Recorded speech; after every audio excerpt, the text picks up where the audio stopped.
प्रणाम प्रणाम। गुरुजी। प्रणाम गुरुजी। प्रणाम। प्रणाम। प्रणाम गुरुदेव, प्रणाम। प्रणाम। प्रणाम। प्रणाम प्रणाम गुरुजी। गुरुदेव। प्रणाम। प्रणाम। आप सब लोगों का बहुत बहुत स्वागत है, अभिनंदन है आज के सत्र में। और आज हम लोग कुछ प्राणायाम करेंगे। कल जो चर्चा हो रही थी प्राण को समझने की, उसको समझने के लिए कुछ तकनीक का इस्तेमाल करेंगे और प्राण को और गहरे में केवल बौद्धिक नहीं बल्कि वास्तविक अर्थों में समझने का प्रयास करेंगे। तो चलिए प्राणायाम करते हैं। सभी लोग स्थिर बैठ जाइए।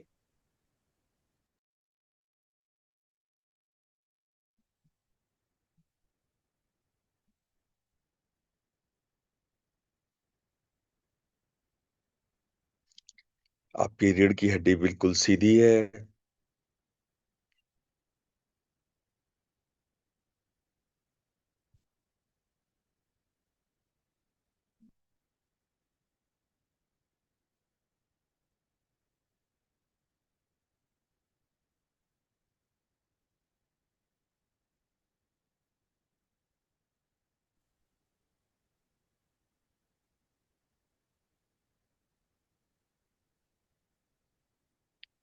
शरीर को बिल्कुल स्थिर और स्थिर करते जाएं।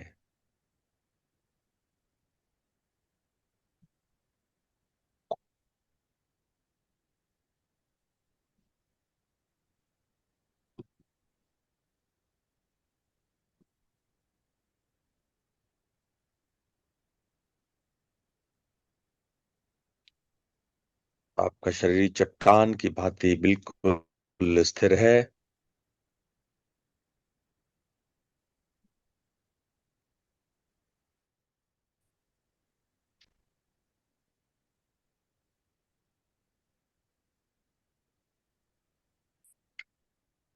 अब अपने श्वास प्रश्वास के प्रति सजग बने।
आज हम लोग अनुलोम विलोम प्राणायाम का अभ्यास करेंगे।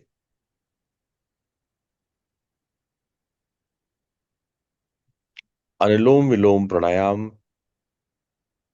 जिसे हम नाड़ी शोधन भी कहते हैं,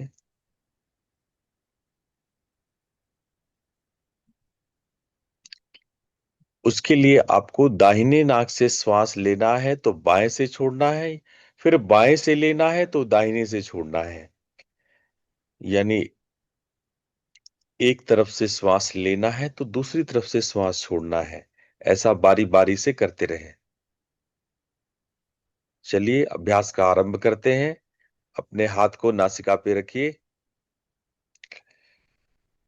और अंगूठे से एक नाक बंद कीजिए और मध्यमा या अनामिका से आप अपने नाक को चूटे की तरह पकड़ सकते हैं।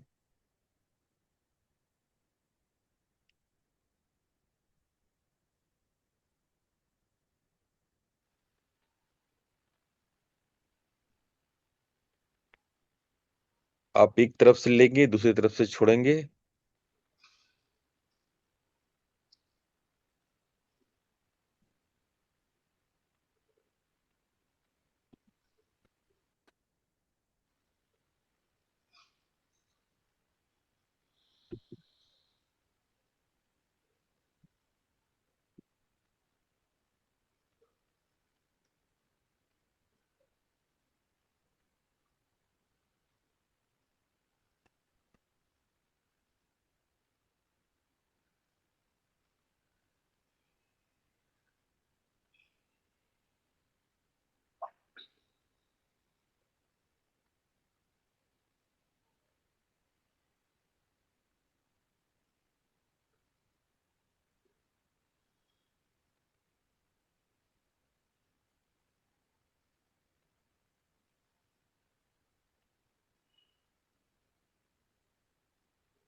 अब जितना लंबा श्वास ले रहे हैं उससे दुगना श्वास छोड़िए।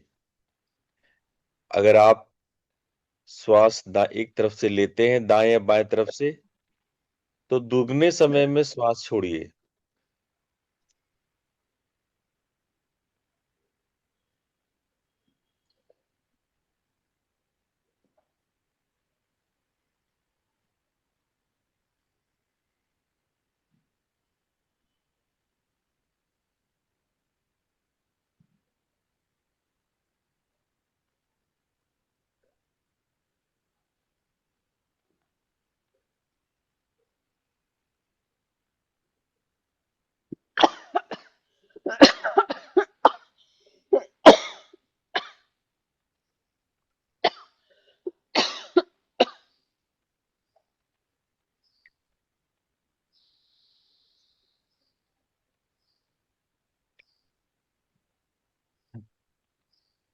अब इसमें हम लोग कुंभक जोड़ेंगे, रिटेंशन पॉज जोड़ेंगे, लेकिन ध्यान,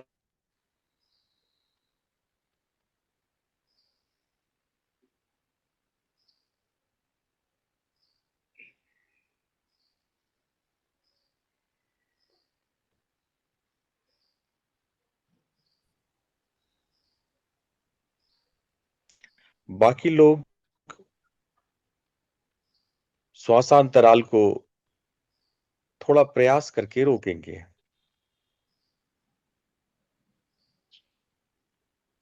जब आप श्वास लेते हैं तो थोड़ी देर दोनों नाक को अपनी उंगलियों से बंद करके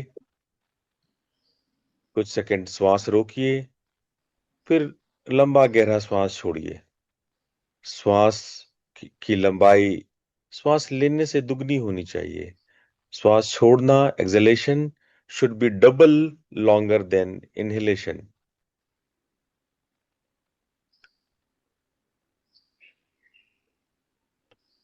आराम से करेंगे, न श्वासों में आवाज हो, न शरीर हिले।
जो लोग पॉज रिटेंशन कुंभक भी कर रहे हैं, वो कोशिश करें कि थोड़ा लंबा कुंभक को धीरे धीरे थोड़ा लंबा बनाएं। क्या आप रेशियो में श्वास ले छोड़ सकते हैं? यदि 10 की गिनती में श्वास लीजिए, 10 की गिनती में श्वास रोकिए और 20 की गिनती में श्वास छोड़िए।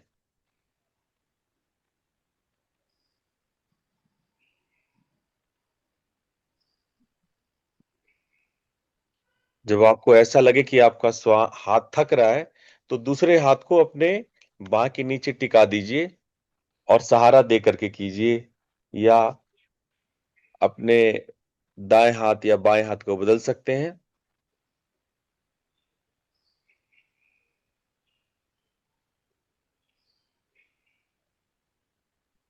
न श्वासों में आवाज, न शरीर हिले, रीढ़ की हड्डी सीधी, आप अनुलोम विलोम प्राणायाम कर रहे हैं।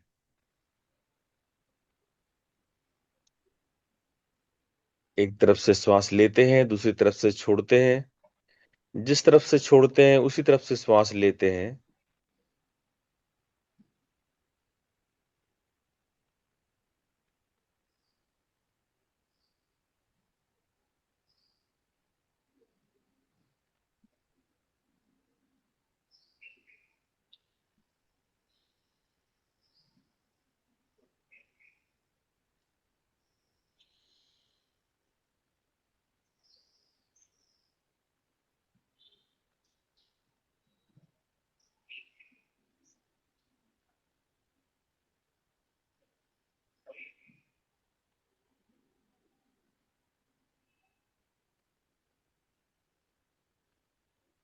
आप बहुत बढ़िया कर रहे हैं, बस 2 मिनट और कर लें।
श्वास रोकने के क्रम को यदि बढ़ा सकते हैं, जितना स्वाभाविक रूप से आप बढ़ा सकते हैं, आप बढ़ाएं।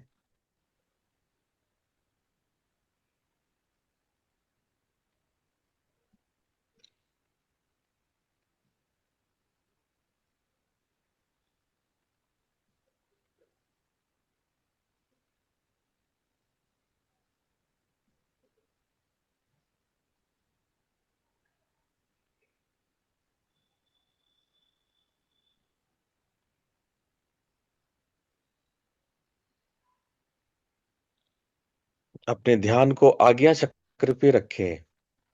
पूरे अनुलोम विलोम प्राणायाम के दौरान आपका ध्यान भ्रूमध्य पर हो। अब धीरे से अपने हाथ को नीचे ले आए और ध्यान को भ्रूमध्य पर रखें।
अब हम लोग वहां दिव्य ज्योति का ख्याल करेंगे और 3 बार ओम मंत्र का उच्चारण एक साथ करेंगे।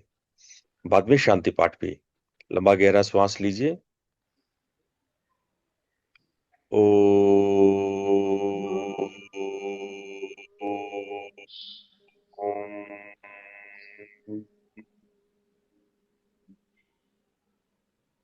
ओ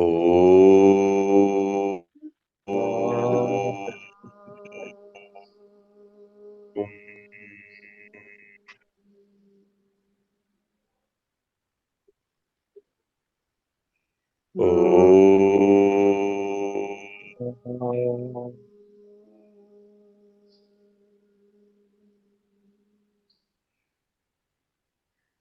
ओम असतो मा सद्गमय तमसो मा ज्योतिर्गमय मृत्युर्मामृतं गमय। दोनों हथेलियों को आपस में रगड़ते हुए अपनी आंखों पे रखें और धीरे से अपने आंखों को खोल लें।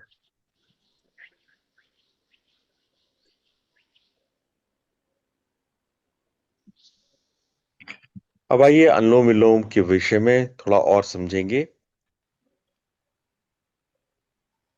अनुलोम विलोम सबसे सरल और लोकप्रिय प्राणायाम है और इसको बहुत सालों से लोग करते आ रहे हैं।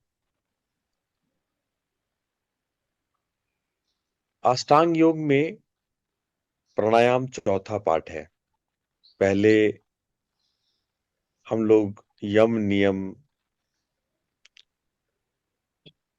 आसन और उसके पश्चात प्राणायाम करते हैं। प्राणायाम में भी अनुलोम विलोम प्राणायाम हठ योग प्रादीपिका के अनुसार पूर्वाभ्यास है। ये 8 बेसिक प्राणायाम के अंतर्गत नहीं आता है, लेकिन कुछ पुस्तक इसको भी मूल प्राणायाम के रूप में मानते हैं। और इस जब हम बारी बारी से सांस एक तरफ से दूसरी तरफ लेते छोड़ते हैं तो उसके अत्यंतिक लाभ हमें मिलते हैं। और इसके लाभ तीनों लेवल पे, मन के लेवल पे, प्राण के लेवल पे और शरीर के लेवल पे, ये तीनों लेवल पे अनेकानेक रोगों में, मन के विकारों में, आगे हम इसको डिस्कस करेंगे। ये एक संतुलन और सामंजस्य क्रिएट करता है, दोनों ब्रेन की हेमिस्फेयर्स को बैलेंस करता है।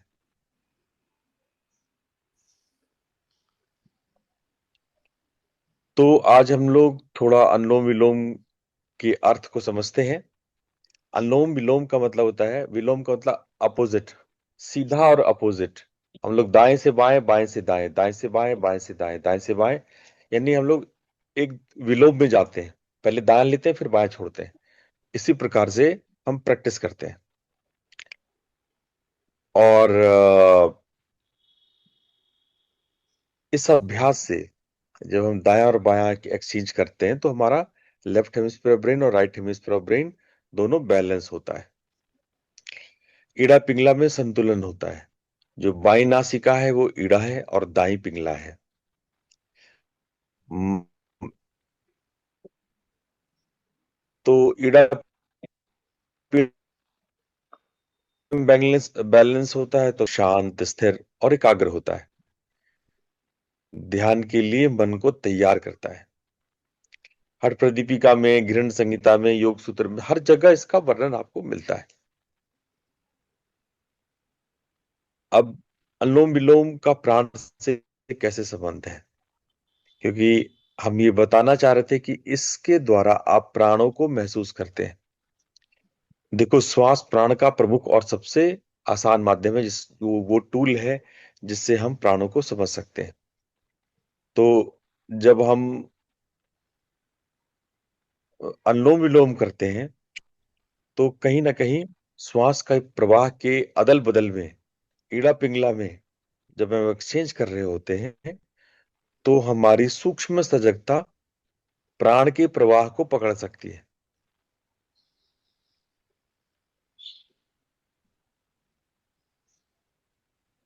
कुछ लोग नाड़ी शोधन और अनुलोम विलोम को एक ही मानते हैं, कुछ शास्त्र इसमें अंतर करते हैं। अगर कुछ अंतर है तो आप यहां पर समझ लीजिए क्या अंतर हमारे शास्त्र करते हैं। अनुलोम विलोम बहुत शुरुआती है, उसको पूर्वाभ्यास माना जाता है। वही नाड़ी शोधन एक ज्यादा डेवलप्ड, बेहतर डेवलप्ड प्रैक्टिस है। बल्कि तंत्र में नाड़ी शोधन मंत्रों के साथ, यंत्रों के साथ और कुछ कलर भावनाओं के साथ करने पर ये अत्यंत तांत्रिक और शक्तिशाली उन्नत नाड़ी शोधन तकनीक हो सकता है। शुरुआती अनुलोम विलोम हठ प्रदीपिका में जो बताया गया है उसमें श्वास को रोकते नहीं है, लेकिन जब आप नाड़ी शोधन करते हैं तो धीरे धीरे सांस रोकने लगते हैं बीच में और रेशियो में आने लगते हैं, और ये रेशियो बढ़ते बढ़ते 1:4:2 तक चलाता है। यानी एक 10 गिनती में श्वास रोका, 40 की गिनती में श्वास रोका और फिर 16 की गिनती में श्वास छोड़ा, 20 की गिनती में श्वास छोड़ा, तो ये 1:4:2 का रेशियो हो जाता है।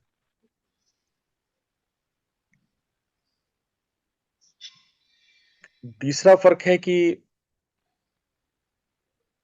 हम लोग अनुपात में स्टार्टिंग के जो अनुलोम विलोम में सहज रखते हैं, लेकिन नाड़ी शोधन में नियंत्रण, जैसा मैंने बताया, उसका नियंत्रण और कठिन तरीके से कर सकते हैं। पर इसमें ध्यान रहे कुंभक वही लोग करें जो जिनको ब्लड प्रेशर नहीं है, हार्ट डिजीज नहीं है, बहुत वीकनेस नहीं है, और अगर वीकनेस है तो लंबा कुंभक नहीं करेंगे।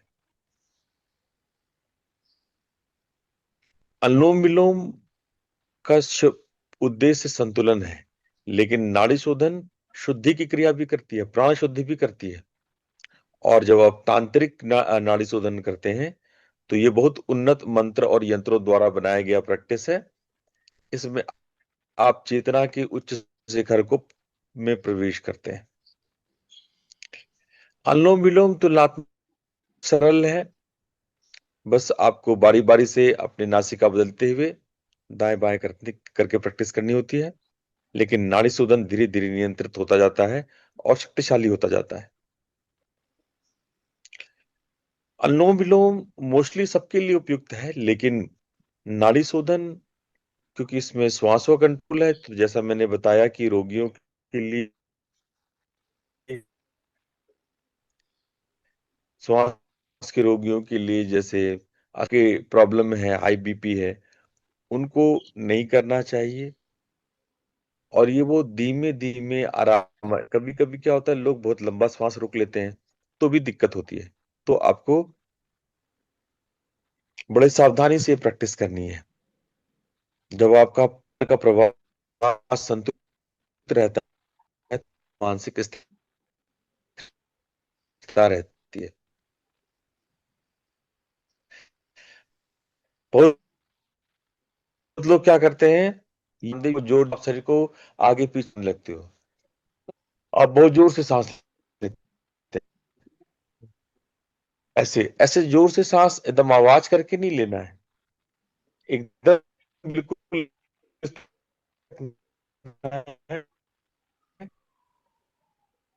और धीरे से श्वास लेना है। बेहतर है कि आप को अपने आगे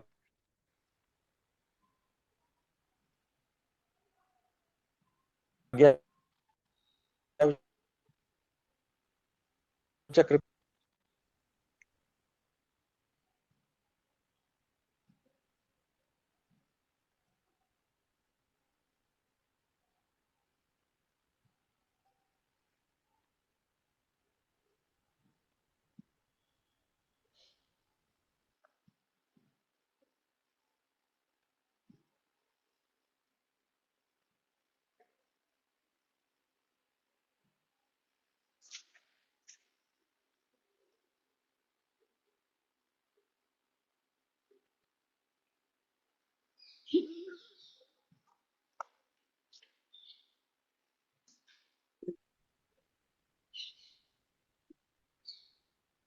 गुरुदेव की यात्रा के कारण कुछ इंटरनेट का उतार चढ़ाव है, बट थोड़ा सा इंतजार करते हैं, गुरुदेव दोबारा प्रयास कर रहे हैं जुड़ने का।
इंटरनेट की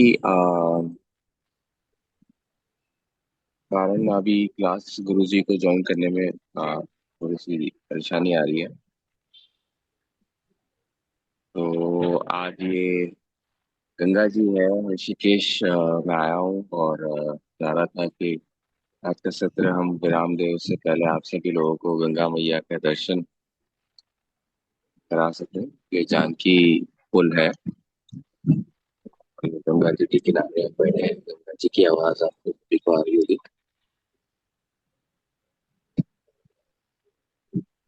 बड़ा सुंदर दृश्य है। बड़ी अच्छी हवा चल रही है। Thank you Prateek ji. Thank you आप सभी को, आप सुबह आए। थैंक यू प्रतीक भाई। जो आज आपका जो शुक्रिया। सत्र आधा ही हो पाया उसके लिए क्षमा प्रार्थी हूँ। दोबारा कल हम जुड़ते हैं और सत्र को आगे बढ़ाते हैं गुरु जी के साथ, और प्राणायाम के विषय से ही आप शुरू करेंगे। तो आप सभी का जुड़ने के लिए बहुत बहुत धन्यवाद। Thank you Prateek ji. Thank thank you. You धन्यवाद। थैंक हरे यू। गंगे हरे Thank you. गंगे। जय गुरु। जय गुरु।